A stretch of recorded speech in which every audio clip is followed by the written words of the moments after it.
You've probably never stopped to look at a truck and thought, that's a design failure. But pull up a photo of an American semi next to a European one, and something becomes immediately obvious. One of them looks like it's compensating for something. The long hood stretching out ahead of the cab, the massive wheelbase, the sheer bulk of it. The other is compact, precise, built like every inch was argued over by an engineer who hated waste. This isn't about aesthetics. It isn't about which one looks cooler at a truck show. It's about cargo space, blind spots, maneuverability, maintenance time, and the simple question of which design the rest of the world actually chose. America built a truck for America. Europe built a truck for everywhere else. And when you look at the data, the physics, and the global market, only one of those approaches turns out to be actually right. Here's the first place the American design loses, and it loses badly. Cargo space. In Europe, a fully loaded semi-truck combination cannot exceed 18.75 meters in total length. That's the hard ceiling.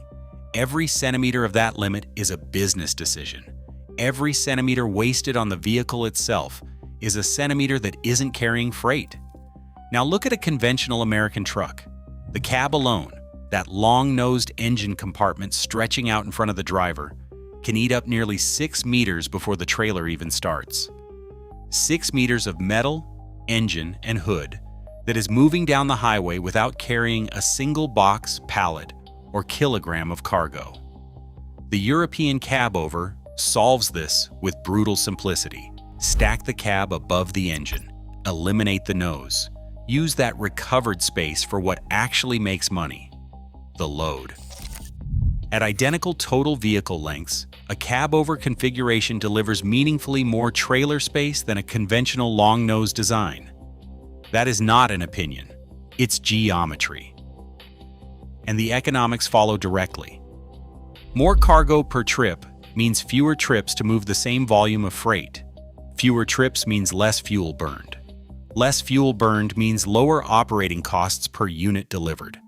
Fleet operators running cab-over trucks across Europe are not doing it because they find the design charming. They're doing it because the math works. Now here's the part that makes the American situation stranger.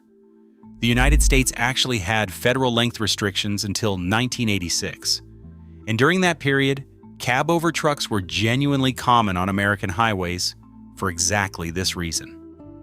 Then the restrictions were lifted. The long-nose design had more interior cab space, more comfort for drivers living on the road, and suddenly there was no regulatory reason to stay compact.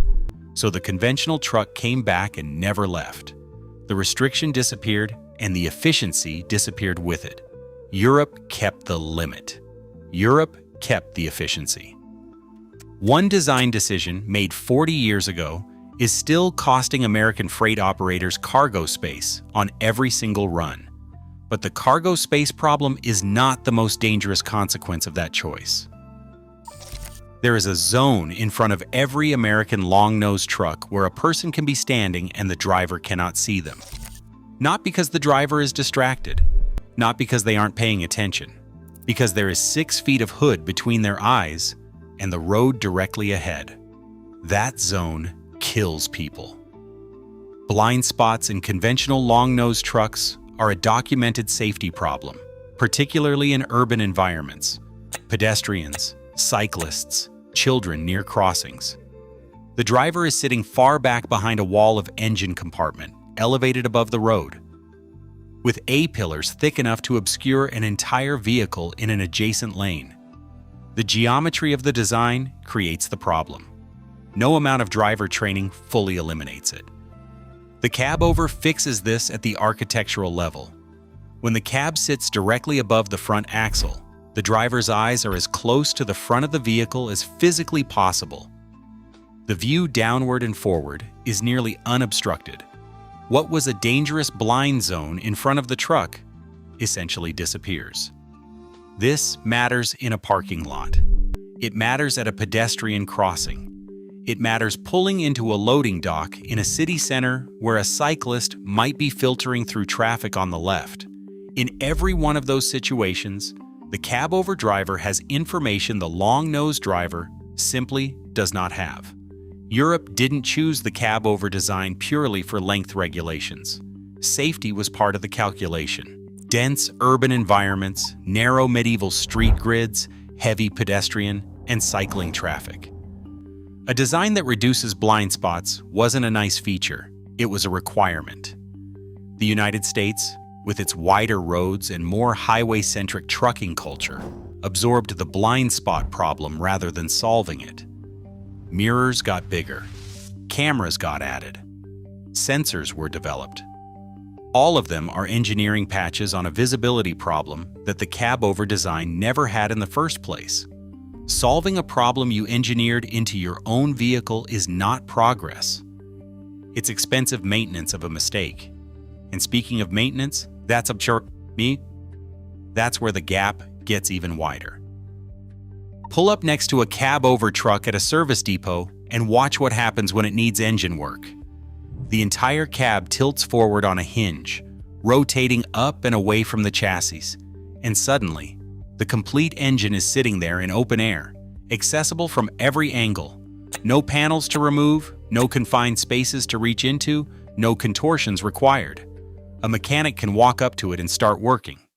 Now watch the same process on an American long-nose truck. The hood opens, yes, but the engine sits deep inside a long compartment flanked by the frame rails, the cab structure, and layers of ancillary systems. Certain components require partial disassembly just to reach them. Jobs that take an hour on a cab-over can take half a day on a conventional truck. This is not a minor inconvenience. In commercial trucking, time off the road is money leaving the business. A truck sitting in a service bay is not delivering freight. Every additional hour of maintenance downtime is an hour of lost revenue, a delayed shipment, a frustrated customer. Fleet operators track this obsessively because the numbers are significant. The cab-over tilt mechanism exists precisely because European truck manufacturers understood this. The design is not just about length or visibility.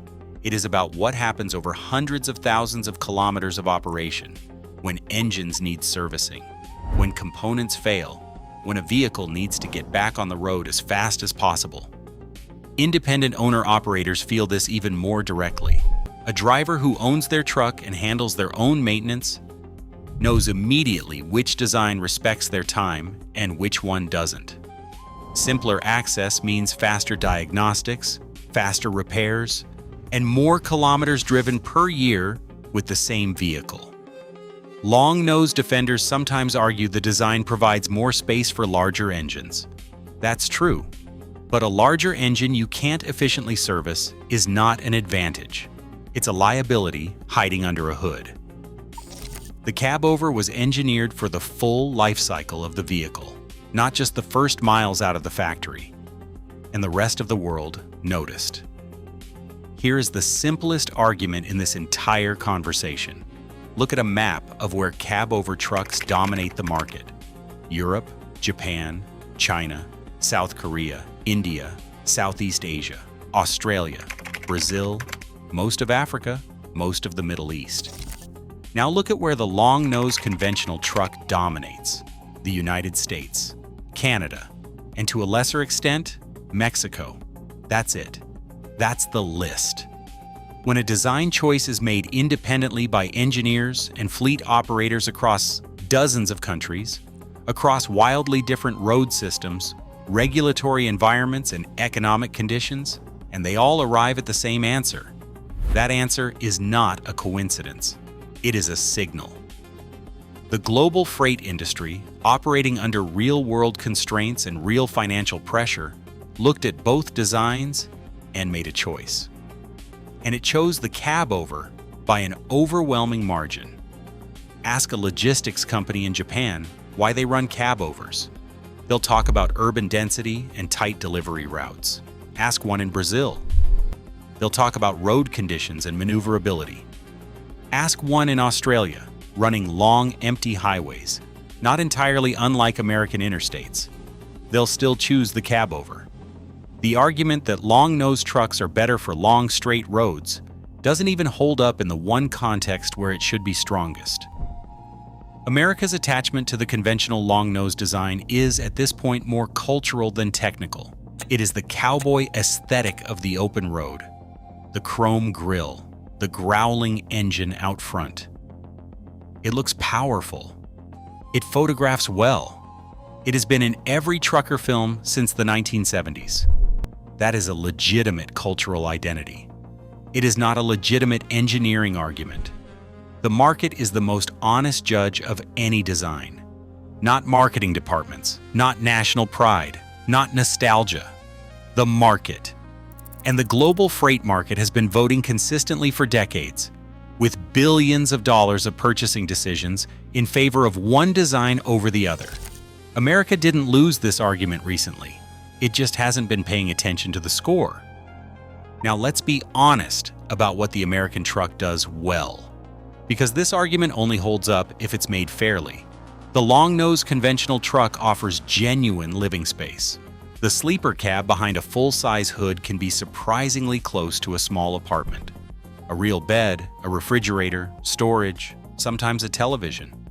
Drivers who spend weeks at a time on the road without returning home have a legitimate quality of life inside that cab that early European sleeper berths simply couldn't match. On that specific point, for that specific use case, the American design made a real human difference, and the roads it was built for are real. American interstates are wide, straight, and long in a way that has no European equivalent. A drive from Chicago to Los Angeles covers more distance than crossing multiple European countries. At highway speeds on open roads with minimal urban interruption, the long wheelbase is stable, the ride is smooth, and the aerodynamic penalty of the long nose at high speed is partially offset by the overall vehicle dynamics. So the American truck is genuinely good at being an American truck. But here is the problem with that sentence. The world is not America. The freight industry is not the American interstate system, and a design that performs well inside one country's specific infrastructure, at one country's specific speed limits, for one country's specific driver culture, is not a superior design. It is a local solution that never had to compete globally because the domestic market was large enough to sustain it. Meanwhile, European sleeper cab technology has closed the comfort gap considerably. Modern cab-over trucks from Volvo, Scania, and DAF offer sleeping quarters, climate control, and interior space that match or exceed what American drivers had a decade ago. The one genuine advantage the long-nose design held is shrinking every year. What remains is a truck optimized for a country, not for a world. Impressive within its borders, increasingly irrelevant outside them. That's not a criticism of American trucking. It's just the honest shape of the argument. That cab-over threading through a narrow city street isn't a compromise. It's the result of decades of real-world pressure producing a genuinely better answer. More cargo, fewer blind spots, faster maintenance, chosen independently by almost every freight market on Earth. The American long-nose isn't a bad truck. It's a brilliant solution to a very specific problem on a very specific continent that the rest of the world doesn't share. One design got exported globally. One design stayed home. The next time you see a European truck moving through a tight space with quiet precision, you're not watching something smaller. You're watching something smarter.